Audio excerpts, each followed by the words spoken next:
Howdy folks, Congo here, back with the final episode of our simple guide for Tech Tree IJN carriers. Today we're going to be talking about the Tier 10 Japanese aircraft carrier, the Hakuryū. Going to be going over the equipment, upgrades, signals, and then we'll take it out into a random battle and play a game. Alright, starting with equipment. So, when you get the Haku at stock, your aircraft are Tier 9, and the first planes I would upgrade to Tier 10, either with free XP or with just normal XP, is going to be the torpedo bombers. You get more HP, more speed, but more importantly, you get more deck reserves. You go from 20 on deck to 24 with the upgraded mod. Follow that, I would go with the dive bombers. You don't get any more increase in aircraft on deck. This is the same with the rockets. But you get a bit more speed and a bit more health, and it's nice to have. And then the rockets last. They're the least useful. They're getting a fire, maybe. Their fire chance isn't that great, so the rockets are more of just kind of there. In terms of upgrades, pretty standard. First three: air groups modification 1, aircraft engines modification 1, and the torp speed. Followed by the torpedo modification 2, more torp health. Again, Japanese carriers, your torpedo bombers hit hard. You want to be using these as your main source of damage. Fifth slot, I am also running Concealment Expert, much like the Shikaku at Tier 8. I run Concealment on the Haku as well. This bumps down my Concealment to a more comfortable 13.7 as opposed to the like 15-kilometer detection it comes with stock, somewhere in that neighborhood. And this is just, in my opinion, more usable. If you don't need the more concealment, either because you play further back, then taking the flight control modification works as well. This is more of a personal preference. And then for the sixth slot, I'm using the fuel injection system. This is the unique upgrade specific to the Hakuryū. This gives me a huge increase in maximum plane speed when I'm boosting my squadrons at the cost of my boost time. So shorter boosts, but more speed. If you don't have access to this unique upgrade, then I would take the flight control modification too. This just gives you a static 5% cruise speed. As for the commander skills, pretty similar to what I had on the Shikaku, with air supremacy, improved engines, aircraft armor, proxy fuse, survivability expert, torpedo bomber, and then enhanced reactions, search and destroy, and then for the final point, improved engine boost. This just works very well overall. Standard 10 points, torpedo focus. Torpedo bomber reduces the arming distance, which is on the Japanese carriers quite high. Even with the torpedo bomber skill, it's 634 meters, which is quite large comparatively. Survivability, proxy fuse, and then some fighter skills, enhanced reactions, search and destroy. This is really useful on the Haku because with the unique upgrade that I am currently using, my plane speed is actually really fast. It's about, on average, 20 to 25 knots slower than the German carrier, the Manfred von Richthofen. But the main difference is that on the Manfred, your fighters are slow, so they can't really catch up. On the Haku, they're a lot faster. And then for signals, AA signal, consumable reload, heal flag, flood flag, and then just some economic flags. And that's basically my commander build. If you didn't want to run enhanced reactions and search and destroy, you could take something like site stabilization and the extra heal or the extra fighter or some of the 1-point skills. It's more personal preference. I just like having the extra fighters because I'm using the enhanced, the unique upgrade on the Hakuryū. I can engage enemies with fighters more easier because of the increased speed. Wow, there's nobody in Tier 10 matchmaking right now. Sad days. And that's more of a play style. If you didn't have that, or you didn't use your fighters for more countering, you could instead take site stabilization and a 1-point skill, as opposed. It's more personal preference. Alright. Sitting in queue. Not all the people in queue at this time of day, so we might have a long queue. But as a tier 10 carrier, it obviously you can't be bottom tier. So you'll most of the time be in full tier 10 matches, or mostly full tier 10 matches. It's very rare that it's heavy tier 8s with you as a tier 10. That's pretty rare. It can happen, but it's unlikely.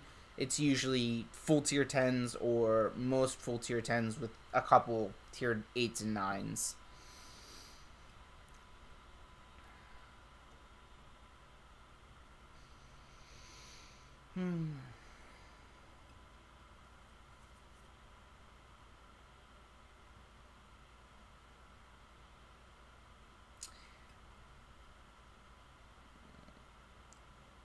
A lot of battleships in queue right now. Battleships are good targets for you. Cruisers are alright targets for you, because you're AP dive bombers, but battleships are really good targets for Hakuryū. The combination of AP dive bombers plus your torpedo bombers is you're really effective against battleships. And some of the squishier cruisers you can bully around, and then destroyers are kind of a mixed bag. Your rockets are good. Oh, alright, there we go. Q-pop. Your rockets do a lot of damage, but they have a very long wind-up time, so a good destroyer player will make it really hard for you to hit him.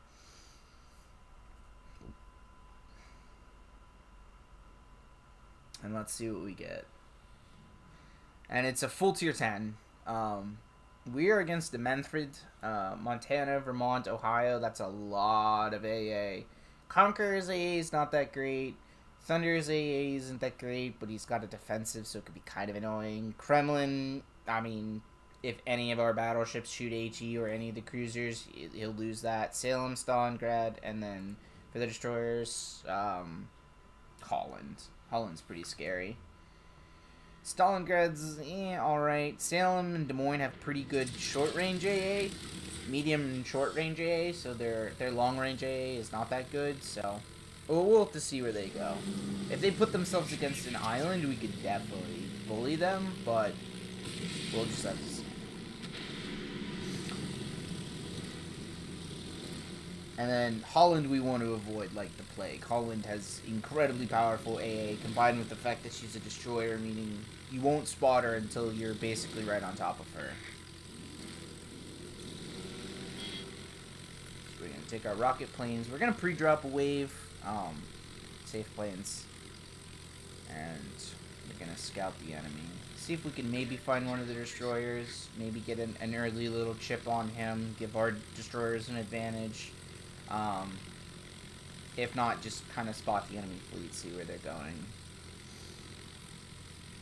And see where maybe the enemy carrier's planes are. And there's the enemy carrier actually right there. So we got a Vermont and a Conqueror over here.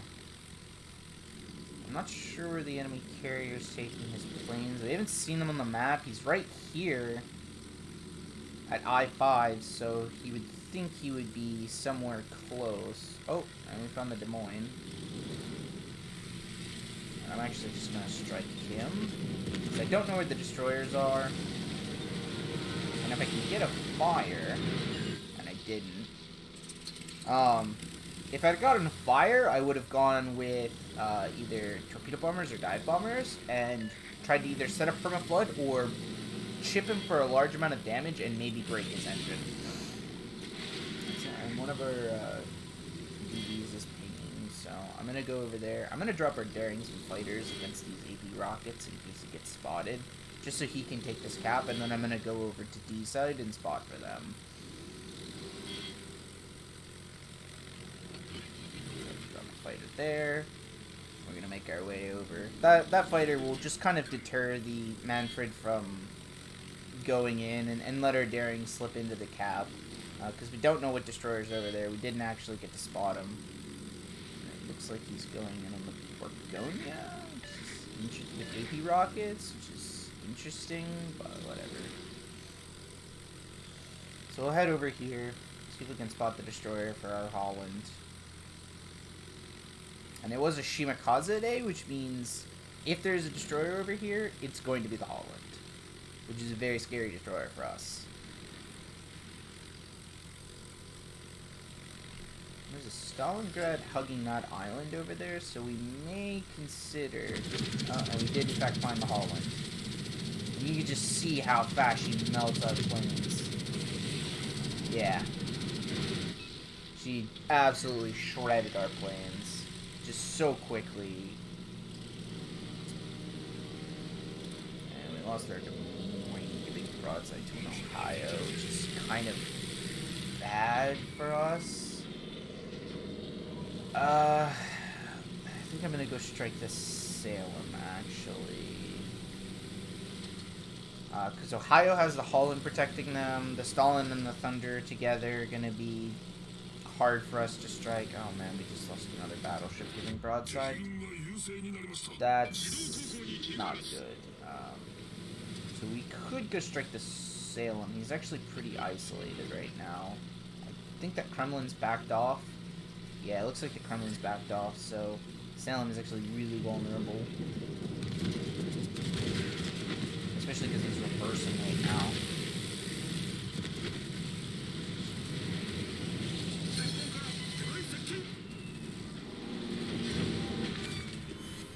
There we go. Reversing Salem is always a bad thing. Okay, Ohio's dead. Let me go see if we can help our daring with the Shima. I think his smoke is expiring, so we should be able to come harass him with torpedo bombers. Even if we don't hit the Shima with torpedoes, it's not a big deal. We're forcing him to turn and sail in predictable paths. In which case, our daring might be able to get the advantage. I think she's... Oh, there she is. She's actually reversed. I'm going to drop these in a widespread like this. We might catch her moving forward. Yep, there we go. Hit her in the nose. I'm going to predict that she's going to accelerate forward, so I'm going to come forward and drop this here. And there we go. We hit her again, and she's dead. So you don't need rocket planes to kill destroyers. You can absolutely torp them, and especially as the Japanese carriers with that incredible torp speed.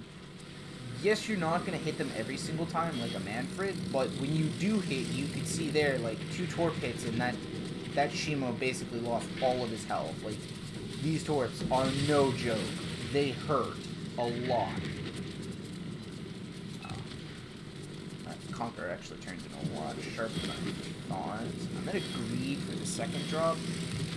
I don't think I'm going to get it. Yep, and the defensive fire from the Salem, or from the Vermont is going to cock me a bit. But that's okay. I'm actually going to... actually going to go help our Thunder. I was considering going and dropping the Stalingrad and the Thunder in D. That would reset the cap for them. But I want to keep my Thunder alive if I can. She is low, and she is being focused by Conqueror, by the Vermont, by the Thunder, by the Kremlin. So if I can get rid of them...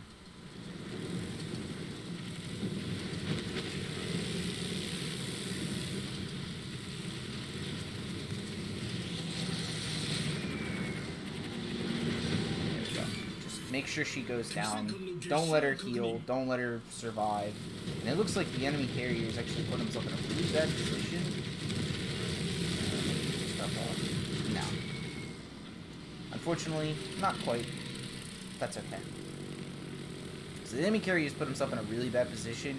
He's caught by the Holland right now. And he's being gunned down. And in fact, I might actually just go over there and kill him because he's low. We know he's low.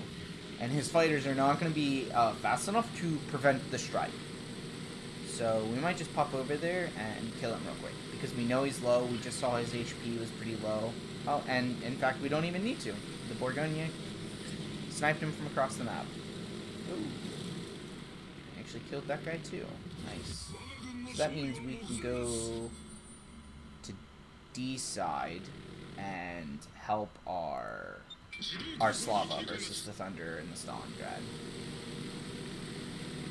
Because we don't know how much health he has. He could be low. Slava's a pretty squishy ship, close range. He's okay. Actually, I'm gonna focus the Thunder first, I think. Just because she's a bigger target. She's easier to hit towards.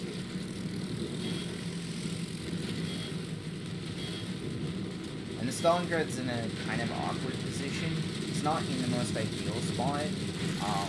If the Borgonian doesn't kill him, which it doesn't look like she will, then I'm going to take the AB dive bombers and come back and bomb the Stalingrad. The Stalingrad is super vulnerable to unpiercing dive bombers.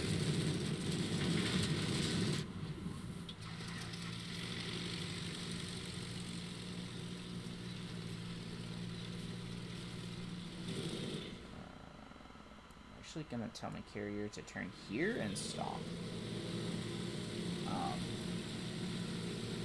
I don't want to push too close to that Thunder, because the Thunder does look like she might be looking for me. Stalin is reversing. Borgonia might just ram the Stalingrad, honestly. Yeah, okay.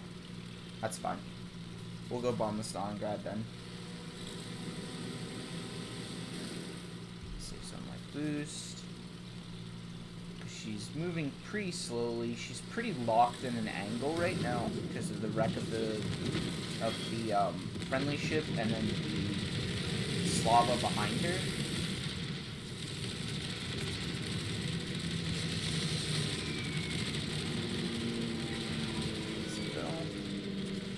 And then I'm gonna turn around and try and get a second strike on the Stali. I know she's got a defensive up right now. You can see the red flak bursts, but Stalingrad's defensive is not that strong. It's kind of the benefit, or the gimmick, I guess, of the Stalingrad, is that her defensive doesn't last very long, but it's a lot stronger. And there we go. I mean, if I detonated that kid. But even if we hadn't detonated him with that Citadel, poor guy, we could have just come back and killed him with torpedo bombers, because we're pretty close to him. I mean, if you look at our detection circle, we're, what, a mere 10 kilometers? Less than 10 kilometers from him on our detection. He's about 14 kilometers from us. So we would have been able to cycle our planes very quickly. And in this case, we can actually just come back and strike this Thunderer, who just killed our Slava, but he's super low. He has no support. Even if he has defensive fire, which it looks like he does, it's not going to matter. I just have too many planes, and he has no support. His carrier is dead, so his carrier can't even, like, offer him support.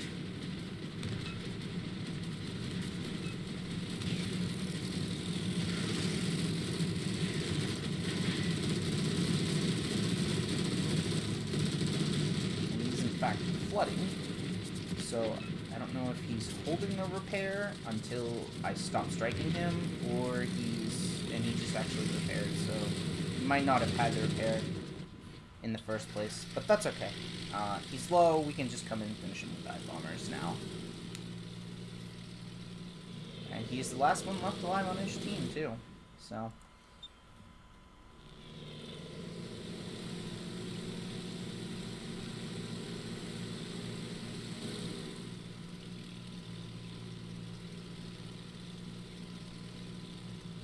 He's only got 7k health.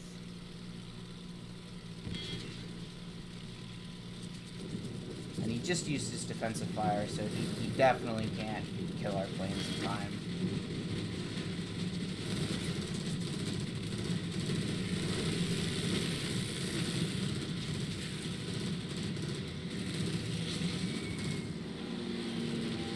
There we go. And there's look like double sit. And there we go. 130k damage, 4 kills. Top on the team. I mean, that's basically it. Just picking your Haku is very much of picking your targets and knowing who to strike and when to strike them. In this case, we were against a Manfred, and he didn't really strike too many targets, so we didn't really get to fighter him too much. We did place a couple protective fighters just to kind of deter him from spotting our daring early on, and to kind of rush him into attacking some targets. But for the most part, he really wasn't that much of a threat, and his fighters aren't enough to stop us. Manfred fighters are notoriously slow. That's why they get such good concealment. So in that sense, we were able to just kind of muscle some of the isolated ships and just help our team win. And yeah. Alright. So that is the Haku. I will probably in the next video for the Japanese carriers talk about the Kaga. And then I will probably also do the American carriers next. So if you like what I'm doing, subscribe and keep your eye out for those videos. Until next time, I will see you later.